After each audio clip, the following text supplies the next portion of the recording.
and welcome. Today we will see a debate entitled Sustainable Development at the Universities, Challenges and Opportunities. The participants of the debate are Jamie Belinne, Karolina Daszyńska-Żygadło, Dominika Hadro, Magdalena Rojek-Nowosielska.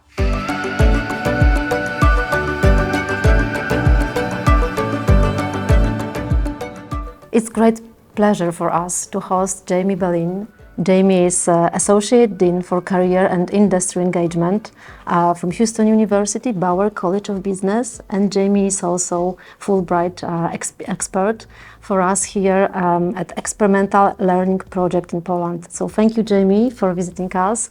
And for us, it's a great opportunity to discuss about different subjects connected with sustainable development, social impact, corporate social responsibility. So we strongly believe that even though our universities differ, maybe because of number of employees, the number of students, or cultural background also, we strongly believe that we can discuss and our conclusions will be interesting. So Jamie, could you please share with us your experience in such field? Oh, well, thank you so much for having me. It truly is an honor to be here, and I've enjoyed getting to know everyone. I've taken a real interest in how do we bring together students, companies, faculty, so that we can change the world around us in a way that's meaningful and lasting. And some of the research that I've looked at is how do we teach in the classroom in a way that we change the students to be even more than they were when they got to us. Not just smarter, but a different way of looking at the world. Yes, and this is the kind of social impact. Yes, if I may interrupt you. Yes, absolutely. And so one area I've looked at is how can we help them to be more confident so that especially women and people from underrepresented groups that may struggle to have the confidence to be successful can go in the world and have more opportunity. And another area I've looked at is how do we teach people so that when they leave us after school, when they're business leaders, they make more inclusive business decisions with positive social impact than they would have made before the learning experience that they had with us? Exactly, yes. Karolina, Dominika, do you have your own experience? Could you share us? So the paper that offering practical implications both for the users and preparers of sustainability reporting, we wrote together with Karolina and 3 other female researchers. So we developed a novel methodology. So this is a pioneer study where we bind together the perspective of users, so the stakeholders' information needs, and then of preparers, so what they get in the non-financial disclosure of construction industry companies. So the main thesis of our paper was that non-financial disclosure should satisfy the user's information needs, but what we find out that these requirements are not fully followed by construction industry companies. So basically, construction industry companies, they refuse to communicate about problems that have significant impact on society and environment, but they are very willing to communicate about programs, about initiatives that have an impact on local communities. So, for example, they wrote a lot about educational programs, about programs that support women engineers as employers in construction industry, but they are silent about unethical behavior connected to employment. So you cannot find anything about child labor, about migrants, about casual workers, foreigners workers, bonded labor, and we know that these issues are the characteristics of construction industry, right? So, of course, we want to continue our research, and now we are very eager to see how this picture changes after the implementation of Corporate Sustainability Reporting Directive. Yeah, exactly. Thank you. And you, Karolina? Yeah, I really enjoyed working with you on a paper, and actually it brings the other research topic that we covered a bit earlier, though, before we worked together. And that was about the reaction of investors for environmental or social or governance misconduct of companies. And the findings were that investors react negatively. The sample was on German companies. It was a broad market index companies representing that index, DAX index from German Stock Exchange. But what was interesting is that we took quite a big period for our sample, 2000 until 2019. And there was an interesting change right after financial crisis. So in the period between 2000 and 2009, the reactions were insignificant. Like there were some changes in prices of stocks, but not statistically significant. While after 2009, the perspective has changed and investors reacted more strongly to the misconduct, especially corporate governance misconduct. And it was statistically significant. So it shows that maybe just one group of stakeholders, which is investors, shareholders, react strongly, and it's important for them that the companies behave ethically and responsibly. So I think these findings show really good change in the direction of running more sustainable and responsible businesses. And I believe that bringing in the new directive for corporate sustainability disclosure will even boost that topic on the market and make people more aware. So I can add on also my research in the area of corporate social responsibility. I wonder what is the level of CSR maturity among Polish enterprises, and I established a model for this, and I conduct the research among Polish companies, and finally I received information that generally huge part of enterprises reach the middle level S, because the lowest one is C, common level, then is upper S level, superior, and R, remarkable. I wanted also to check the CSR level on different 5 areas: employees, customers, suppliers, environment, and also local community. And the results show that the poorest level, I would say the lowest one, was in the area of local community and environment, what is surprisingly for me. It seems like we have interesting and coherent in some spots and in some bit contradictory conclusions, which from our research, which opens more questions. Now, obviously, it's great news for us researchers that we'll be able to study further on, but that is another interesting thing that we could think of challenges for our universities and like opportunities for collaboration. So I'd like to ask Jamie about possible challenges that you see here and that are maybe similar to what you observe back home at your university. Absolutely, absolutely. University of Houston is a little different, especially from here in terms of their challenges, in that we are located in an area that doesn't have many financial resources. And the people that live in that area are often struggling financially, and they don't have access to networks and funding to do things like start businesses.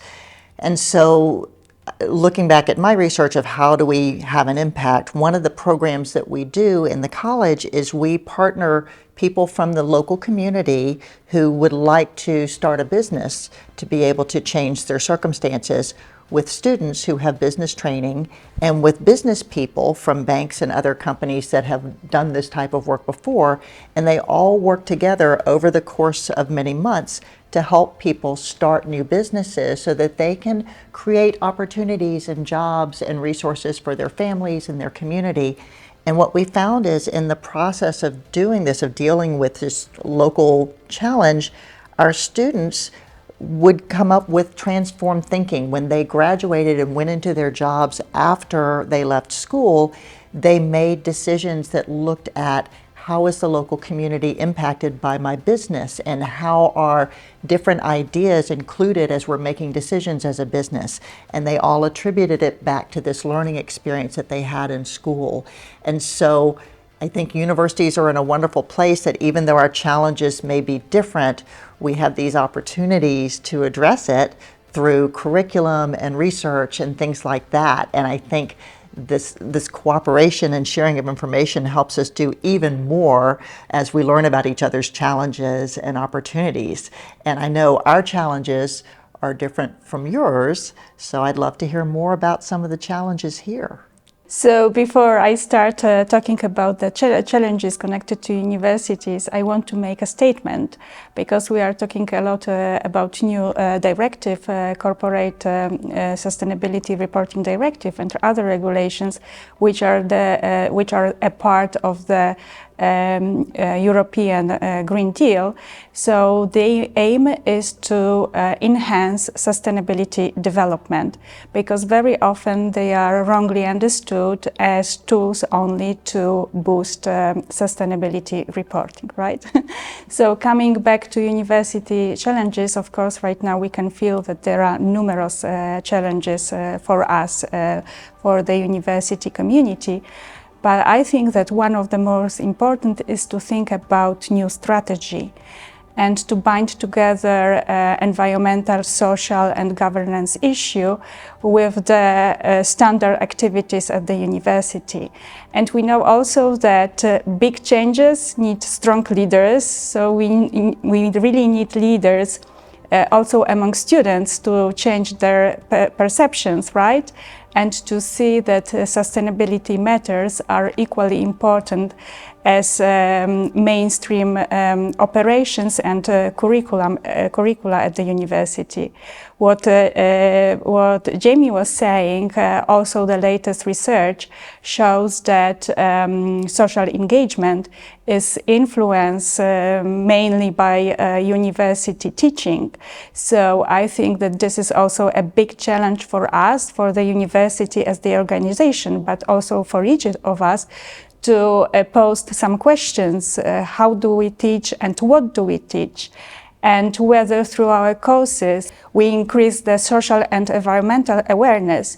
And we know also that there is a big pressure from the business, because if we look at the labor market, we see that there is this great demand for specialists from sustainability.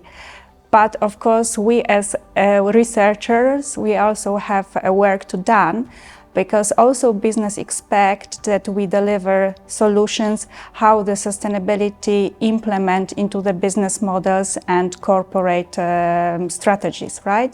So last but not least, third mission, also here we know that we need rethinking on the third mission, and also here implement solutions that fulfill the requirements, social and environmental requirements of our society. Yeah, and I think, thank you, Dominika, that's really food for thought, especially the part on actually implementing strategies and then reporting about it. And when we look at our university, we see that many activities are happening and many interesting, interactive, experiential learning exercises, tasks, projects are being implemented in the curriculum. But definitely we need more of that.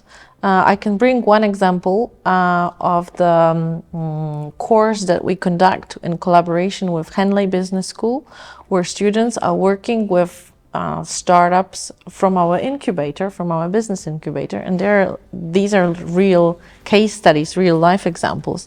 And for them, it's an amazing opportunity to actually work with real people and not just case study on a piece of paper. And that's what you've been saying about. Although we don't solve that much local problems, which I would be very happy to see. So maybe we will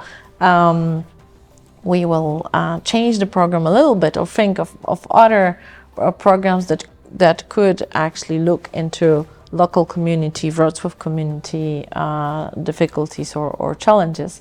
But definitely that type of experiential projects and work is really a learning experience for students, and that equips them with those social competences that we need that much. So that's a very good good example. But from the conversation with you, I think we can think of more projects and maybe even together. Well, and I love that idea because another challenge that we have just at our university is many of our students, most of our students are from Texas, and many have never left Texas. And so they have less experience working with people in other countries, and the culture that they know is the culture they know. And I think there's opportunities to work together on projects with people from other cultures, like our universities working together collaboratively online in a course to solve problems that look from different cultural perspectives so that they can see the different ways of approaching things and learn from that. Because if we just solve business problems through one lens, we're really not helping the world. And we need to have all of these thoughts together to really create leaders who can solve our world's problems. Right, and those who are sensitive, to different perspectives and that they can communicate. And I think we smoothly moved into opportunities. So that's a very tangible one. Yes. What other opportunities can we think of? Magda? Yeah, I would add that great issue should be Generation Z. And it is very important to know their needs, their values, their opportunities, also their attitudes towards risk, for example. It is important because a statistic shows by 2025 it will be Generation Z will be 27% of workforce in OECD countries. So yes, I think they are huge impact they are going to create on our society. So we should also take carefully into consideration this Generation Z.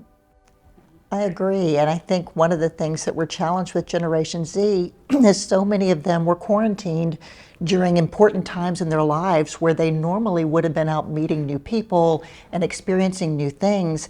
And I think it will be even more important for universities to provide opportunities for them to have interactions with people in the community, exchanges with people from other cultures, so that they can broaden their horizons and develop their communication skills before they go out into the world to become business leaders. I think among the opportunities that we're really grasping at the university is our new program that we co-designed with Dominika and some of other colleagues that tackles the sustainable finance and impact investing issues, and we'll be happily teaching on it starting from next year. So for us, it's a great opportunity to change educational programs, to conduct our survey, and to influence our society, our stakeholders, and to influence our future. So thank you for the very, very, very important conclusions, for your fruitful thoughts, and Jamie, you, for the attendance here, for your presence. That was really great pleasure for us. Thank you. Thank you. It's been my honor. Thank you.